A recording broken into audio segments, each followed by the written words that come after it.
Hey guys, my name is Ashley Thornton. And I'm Trevor Ramagos. Welcome to our JR310 podcast. Today we'll be discussing our favorite coaches of all time. I know for mine, Trevor, I solely did mine on all college basketball coaches. Some of it pains me to put on there, but you got to give respect where respect is due. So, shout out to the GOATs. I did a little mix, but we're going to start off at 5. My 5th is Jim Mora. Now, he's not, the most really a great winning coach, but he told you how it was. He wasn't afraid to tell you how it was. He's going to give it to you straight. It really is. Respectful. He's not going to go in a post-game interview and, shoot air at you. He's known for really turning the Saints and the Colts, which were two losing franchises during his head coach period, into postseason contenders. Although he never did win a playoff game, but he had numerous well-known rants that are still known today and watched today, like playoffs, and we sucked. We couldn't do diddly poo. So that sounds like one of my former college coaches. Not to name any names, but man, he's gonna go on there. He's gonna tell you, look, we played like garbage. We couldn't move the ball. But that's why I chose him, because in today's era, I feel like there's not a lot of people that are gonna tell you how. You got to give it to me dry. Do not sugarcoat it to me, because just tell me what you want me to know, and I'll deal with it. If players can't deal with it and the media can't deal with it, and they may be in the wrong profession. I mean, there is a line between being rude and just giving it very blunt, and you got to walk that line very carefully. But I did not know who this dude was before Trevor told me that he was going to write him down here and talk about it. And I Googled him. And if you ever need a laugh, this dude is pretty funny. I'm not going to lie. If I was a media trying to cover him and he gave me some of these responses, I probably wouldn't know what to do. I would make a joke out of my entire article that I was writing. So for me and my number 5, I did legendary basketball coach Bob Knight. He started off at Army in 1965. And then went to Indiana in 1971, where he had a very long coaching career. He finished up at Texas Tech because, as some people may know and remember, Bob Knight got fired and dismissed from Indiana in 2000 for numerous allegations of choking players. He was known to be very, I would want to say violent, but very kind of fanatic in his reactions. This dude picked up a chair in the middle of a game, threw it across court. He also assaulted a police officer. That should not be made light of. But, I mean, with the whole throwing a chair thing, whenever I was in club volleyball doing travel volleyball, I may or may not have picked up my water bottle and chunked it down the bench and exploded it and almost got a technical. Then again, college coaching and club volleyball tournaments in Greensboro, North Carolina are completely different.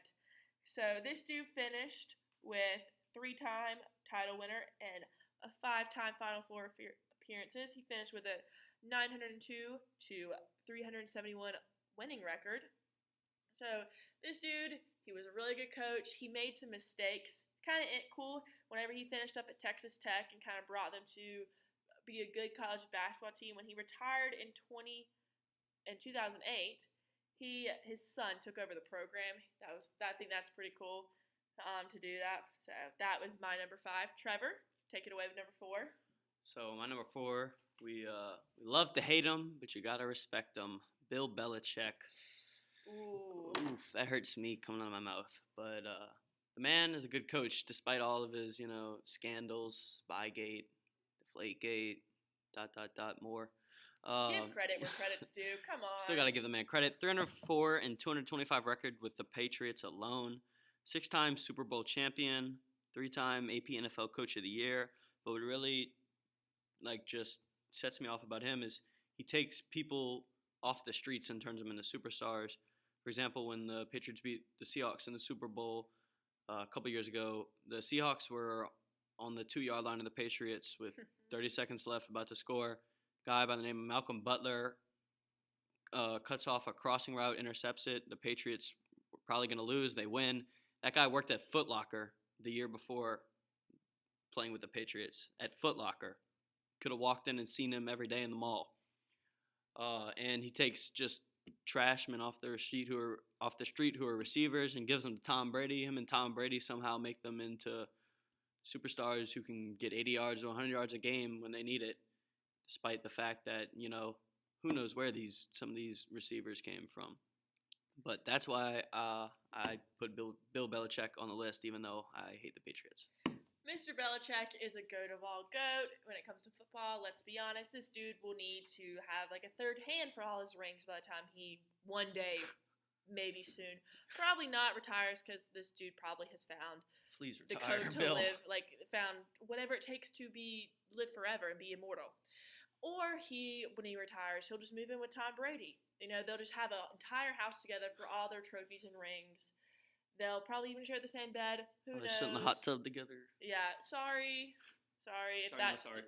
Yeah, sorry if that steps on anyone's toes, but we know these two are incredibly close. Tom Brady, you're iffy. We're on to you, but that's all. So my number 4 coach is, it kind of pains me in a way to say, but this dude is a stand-up guy. I wish I could have remembered seeing him coach. Dean Smith. He coached at UNC from 1961 to 1997, the year I was born, hence why I do not remember him coaching at all. This dude may have only had 2 titles. He had 11 Final Four appearances and 4 Coach of the Year titles. He was a stand-up guy who I firmly believe helped grow players on and off the court. Whenever he passed away in 2015, he willed $200 checks to all his Letterman players that he coached throughout his entire coaching career. When he died, and the letter on it said, "Enjoy a dinner out. Compliments of Coach Dean Smith." What guy? What a guy. Yeah, what a guy. Like, if you're a terrible guy, you don't do this. Like, this just kind of says how much coaching and how much his players meant to him and how he was such a stand-up guy. Another thing that has to be brought up, since this is the day after the first Duke versus UNC game, is he kind of made the Duke-UNC rivalry what it is. I really wish I could have, like I said, remembered him coaching, but seen him and Mike Krzyzewski battling it out in the Dean Dome whenever both their programs were at the top, its height, both forefront. They're still phenomenal programs, but Dean Smith, as we know, is no longer coach. It's just been really cool to see them battling out in the Dean Dome. I cannot even imagine watching him coach. Michael Jordan would have been unbelievable as well, because Lucky Michael time Jordan, to be a student. Yeah, being a student. really though. So this is my number 4 would be Dean Smith. So Trevor. My number 3 is the Mad Hatter, aka Les Miles, the LSU football coach. You did him dirty, LSU. That's my 2 cents on this one. Trevor, take it away, because yes, a little bit. So at LSU, he had a record of 114 and 34. While this might seem really well the last couple of years, he really got kind of one-dimensional with his play calling, and that kind of led to his getting himself pushed out of the job. But he was well known for a lot of things. He ate grass before the games. It was his little ritual. He would pick a blade of grass off the field. What a man! I need to develop a ritual like that if I want to win. Maybe he needs to start eating more grass to win more games in the later years. But so if you saw the Dos Equis commercial and didn't know why there was a guy spraying beer onto the ground and then eating it, that's why. That was his thing. Also, he's known for having funny post-game press conferences. Also, he won the 2007 national championship and appeared in the 2011 one, and he won two SEC championships at LSU, 197 and 142 all-time record, and that'll bring up Ashley's number 3.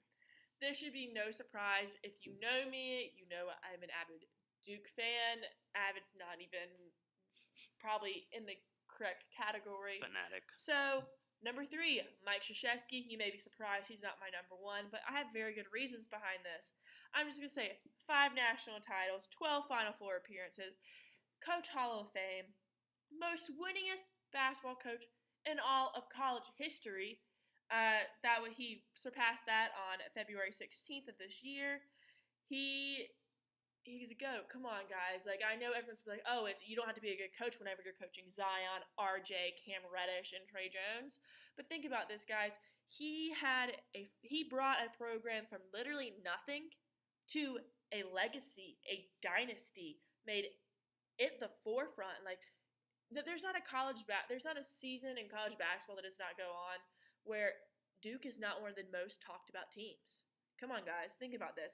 It's true. He was in the era of taking players and having them for 4 years and grew a successful program out of literally nothing. Come on, guys. And brought it to what it is, even though we're in the one and done era where majority of Duke's roster, you'll just see them in the NBA. They're there for 1 year, and then they peace out. But he still, every year, produces a competitive team, even when people doubt him. So that is why I think Mike Krzyzewski is a GOAT. You may call him a rat. You can call him whatever you are. But I firmly believe real recognizes real. You have to give credit where credit is due. People hate the man, hate Duke all you want. Come on. Trevor, take it away. And another man who built a program for nothing, my number 2 coach is the Skip, Stanley, a.k.a. Skip Bertman, LSU baseball coach. For those of you who don't know a lot about baseball, I'll give you a little info on this guy. Coached LSU baseball from 1984 to 2001. So a little background, LSU baseball is the second team, only behind the USC Trojans out of California, in the championship race for baseball, meaning LSU has 6 national championships. USC has something like 12 or 13. So before Bertman took over in 1984, baseball was really irrelevant. Not too many people came to the games. He took over. He was really a connoisseur of, getting for LSU baseball. People didn't want to go to games, so he offered free food, free giveaways and stuff to encourage people to go to the games. I'm telling you, you tell me that there is going to be free food and you hand me a free t-shirt, my butt is going to be in a seat cheering on the baseball team, even though I may not know a single thing about baseball, which is incorrect. But, I mean, if you're a college girl, you just say free food, free t-shirts, and you're going to get them to come, guys. So he did that, slowly built up attendance. The last 6 years of his career, LSU led attendance in all of college baseball, and it has ever since then. But some statistical totals. So he had 18 seasons with LSU baseball. He only missed the postseason twice. That's 16 postseason appearances. 11 College World Series appearances. For those of you who don't know what that is, the College World Series is the last 8 teams to make it through the postseason bracket, and they go to Omaha, Nebraska, and play in a double elimination dual bracket tournament. 7 SEC championships, and he won the College World Series 5 times. 1991, 93, back-to-back in 96 and 97, and 2000. So out of LSU's 6 national championships, he has 5 of them. He was also the College Baseball Coach of the Year 5 times. So, again, another guy that built a program from nothing. Like I said, he's probably going to go down. If he's not already, I'm not sure. Sorry, guys, if he's in the Baseball Coaches Hall of Fame. Trevor? He will be. He will be very soon. Like I was going to say, he's going to go down as one of the greats of all time. My number 2 is the GOAT of all GOATs when it comes to college basketball. No man other than himself, John Wooden. This man coached from 1948 to 1975 at UCLA. He finished with a 664 record with 162 losses, 10 national championships, 12 Final Four appearances. This man set the bar on what it means to be a good coach. I mean, you wouldn't have people claiming Mike Krzyzewski, Dean Smith, Roy Williams, John Calipari, Shaka Smart to be all these great coaches without the help of John Wooden. He made college basketball coaching what it is. This man, like I said, there's so many coaches I wish I could just sit down and watch a game with and just talk to. He is one of them. There's just no words. Come on, guys. Like, you can't disagree with me on this one. So, Trevor, this is a drum roll for our final. Each of us have our final picks. Trevor, drum roll. Let's take it away. I'm not surprised by yours at all. My number 1 coach is Sean Payton. Hold up. Before he starts, if you guys cannot tell, Trevor is from Louisiana, diehard LSU fan, diehard Saints fan. She's not lying. This dude was probably bred on Bourbon Street. Probably Mardi Gras is probably his favorite holiday. So It is. there we go. But thank you, Ashley. So Sean Payton took over the Saints, struggling Saints at that, in 2006, and has been building them ever since. One of the a big turn in his career was, by the way, that the Saints head coach is his first ever head coaching job. He took a risk on a free agent that summer. He got Drew Brees after what people told him, you shouldn't do this, man. Hey, you're ridiculous if you do this. Big oof. Look at how that turned out. Yeah. He had just suffered a very bad shoulder injury, and people thought he might not play again. They thought his career was over. Drew Brees was thinking about going to two teams, either Miami, where Nick Saban, the former LSU coach, was now at, or he was going to go to New Orleans. He said the experiences of meeting with the coaches were really different. Nick Saban in Miami, they made him do an MRI. He was at the doctor's office a lot. Came down to New Orleans. Sean Payton took him to eat, took him everywhere, took him to the facilities and everything. And he said he felt like the Saints and Sean Payton really, really wanted him. And Sean Payton told him, hey, if you come down here, I'll let you to help me design a playbook, and we're going to do big things. Drew said, that's what I want. So he went down there. What do you know? He wined and dined him. I would go too.